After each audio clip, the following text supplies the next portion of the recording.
Сәлеметсіздер ме?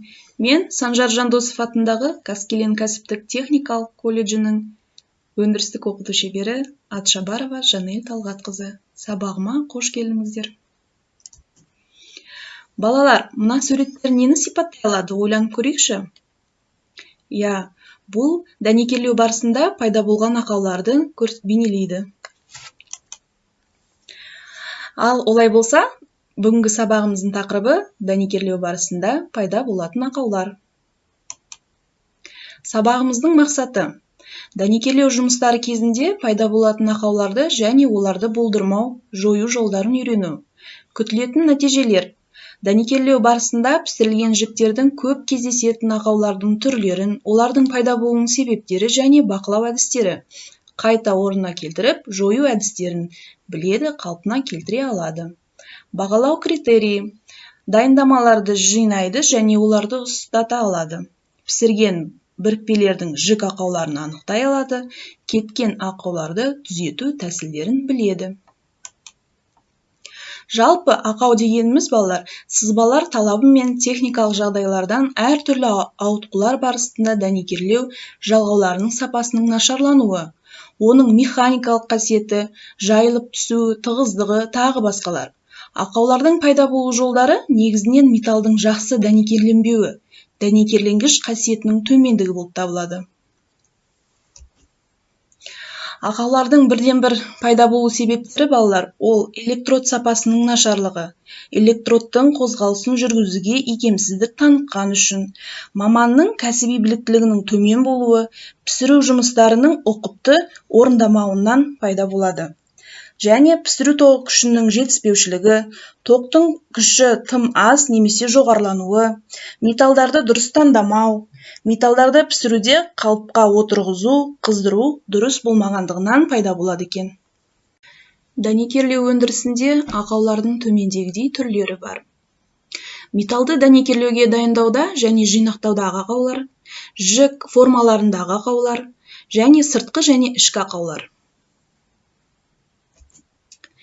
Дайындау мен жинақтаудағы ақаулар, олар жіберілген ақауларға металл жиегінің қыры, керекті қиғаштықта алынбауы, түйісетін кесіндінің үлкен немесе аз алынуы, металл қиылысындағы ашық жердің көптігі немесе аздығы, қиылысатын жазықтың бір-біріне тура келмеуі, дәнекерленетін кесіндінің майлы таттан тазаланбағандығы. Жік формаларындағы ақаулар, олар пісірілетін бұйымдардың қырлары дұрыс дайындалмағаны, электрод қаптамасының сапасыздығынан, пісіру тоғының шамадан тыс қолдануынан, пісіру жылдамдығына байланысты болады екен. Сыртқы және ішкі ақаулар, ол жіктің биіктігі мен енінің ауытқуы, сыртқы жарықшақтар, кесектер, күйдіру, пісірілген құрылымдардың пішінінің өзгеруі. Ал ішкі ақауларға жікте ішкі кеуіктер пайда болуы, күлдің енуі, металдың қызып және қызып кетуі, жік қырының шала пісуі. Балалар, келесі бейне жазбалар арқылы бүгінгі сабағымызды іс жүзінде көре аласыздар.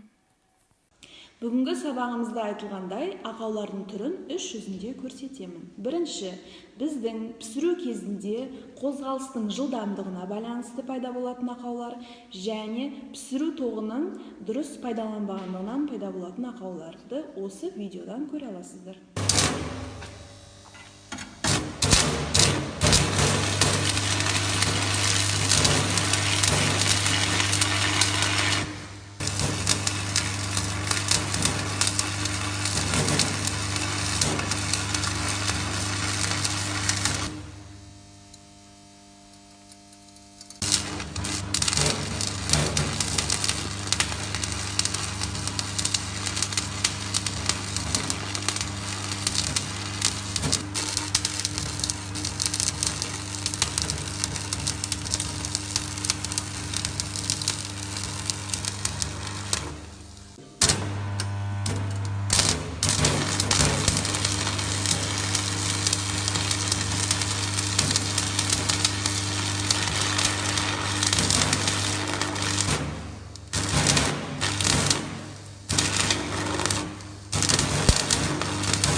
Ал балалар, бағанағыдай айтып кеткендей, ақаулардың түрін біз дәнекерледік. Енді көрсетейін сіздерге. Бірінші қақтың қабатын түсіріп тастаймыз. Арнайы щеткамен тазалаймыз. Енді қараңыздар. Электродтың бағытын жылдам қозғағандықтан бізде мынандай ақаулар пайда болды. Көріп отырсыздар ғой. Ал екіншісінде электродтың бағытын біз жай қозғалған кездегі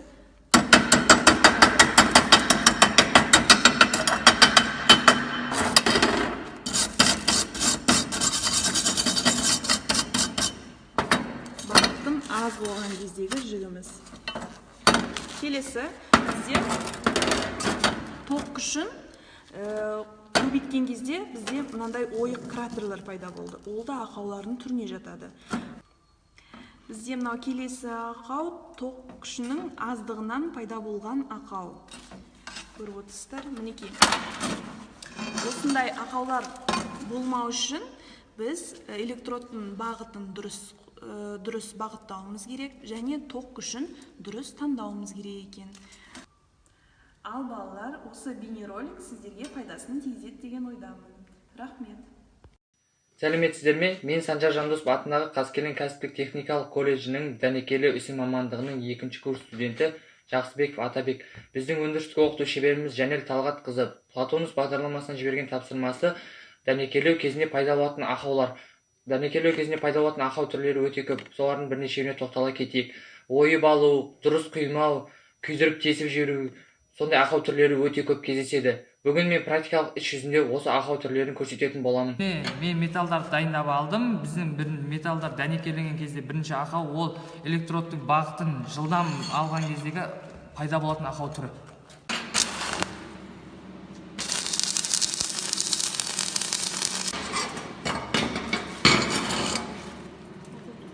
Міне бұл дәнекерленген кезде пайда болған ақаудың түрі. Металдың дұрыс жабысуы арасы ашық болып қалады. Бірінші ақаудың түрі.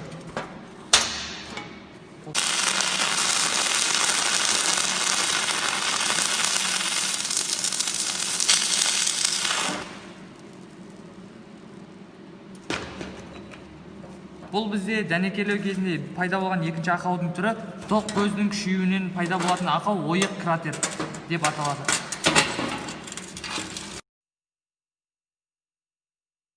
Ал балалар, бүгінгі сабағымыз бойынша білімімізді тексерейік.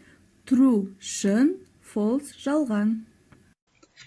Дәнекерлеу жіктерінде толық тесік күйінде кездесетін ақау түрі сыртқы жарықшақтар.